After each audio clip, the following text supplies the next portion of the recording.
Hello and welcome to ArtsView, where you'll get your insider peek into what's happening in the arts at Salem State College. The Center for Creative and Performing Arts produces over 100 events a year in theater, dance, music, art, and creative writing. These events are often free and always affordable, available to students and the community. So what's on board for October? We've got something frightening on display in the Win-Fiske Gallery. We also have a literary classic for the stage and music that's been heard in outer space. The Win-Fiske Gallery gets a little spooky this October, just in time for Halloween in Salem. We've got our very own drawing professor Haig DeMargian's exhibit, Eerie Horrors from Beneath the Vault of Dread. I had a chance to meet with Haig in his artist studio in Gloucester. Take a look.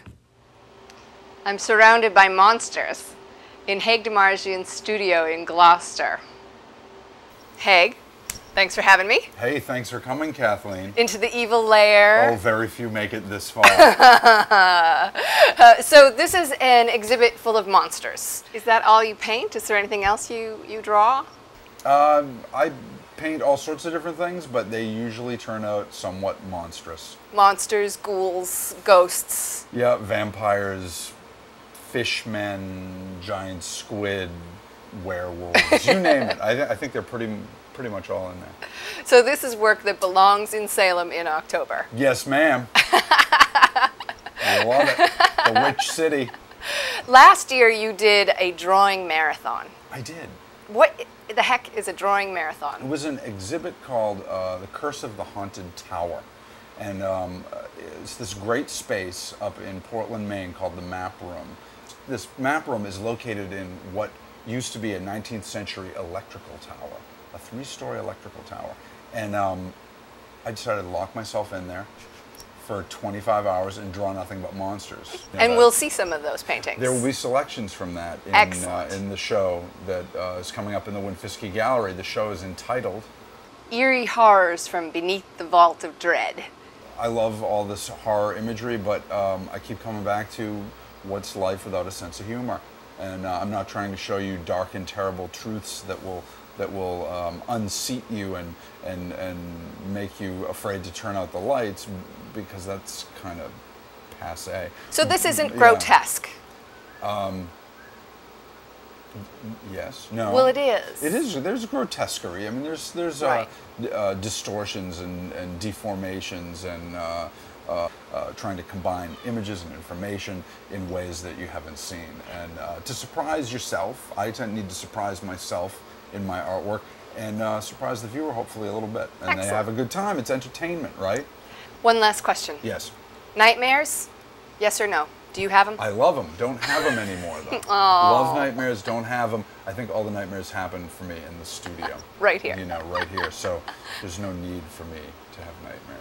Thanks for having me to your studio. Thanks for coming, Kathleen. And I look forward to seeing you and these gentlemen and you at the Win-Fiske Gallery in October.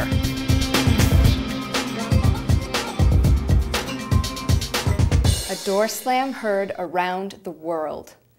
That's what George Bernard Shaw called the finale of A Doll's House, and it's what the theater department will be producing on stage this October, directed by Professor Bill Cunningham. Take a look, see what Bill Cunningham told me about his version of A Doll's House. I'm in the Callan Studio Theater, the 90-seat black box theater in the basement of Sullivan Building, and I'm here with the theater professor, chair of the department, and the director of Doll's House, Bill Cunningham. Hey, Bill. Hi, Kathleen. Great to have you here. It's nice to be here. So we're doing Doll's House starting in October, and you're our director. Tell me about this play. I know it's a classic. I know that English majors, theater majors across the country, high school students read this play. It's considered a giant.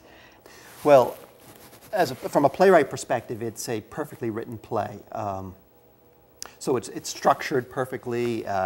Ibsen is, in most intro classes, you could say he's the father of realism. So there's a whole style of theater around him. So there's all these academic reasons to study the play and to learn from it. And tell me quickly about the plot of Doll's House.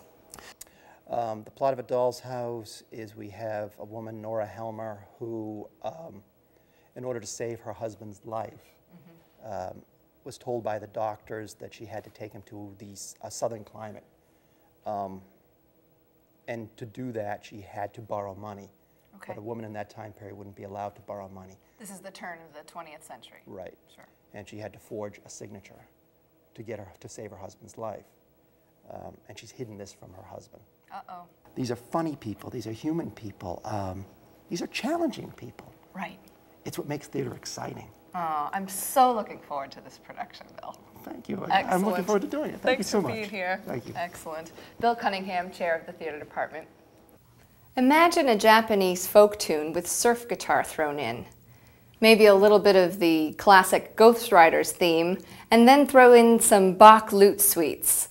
What you've got is the California Guitar Trio's original sound. This virtuoso trio has performed on the Grammys.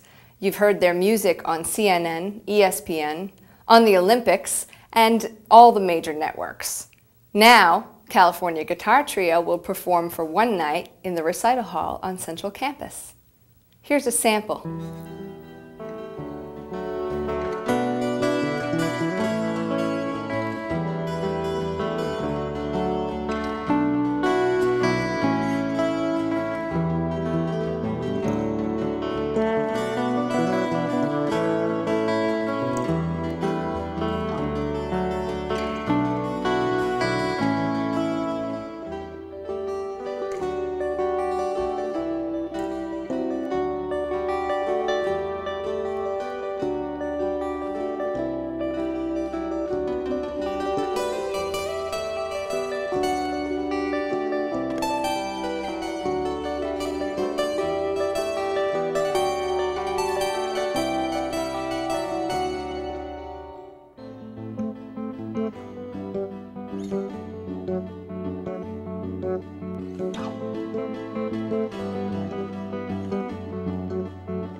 All month long, there's plenty of events to choose from.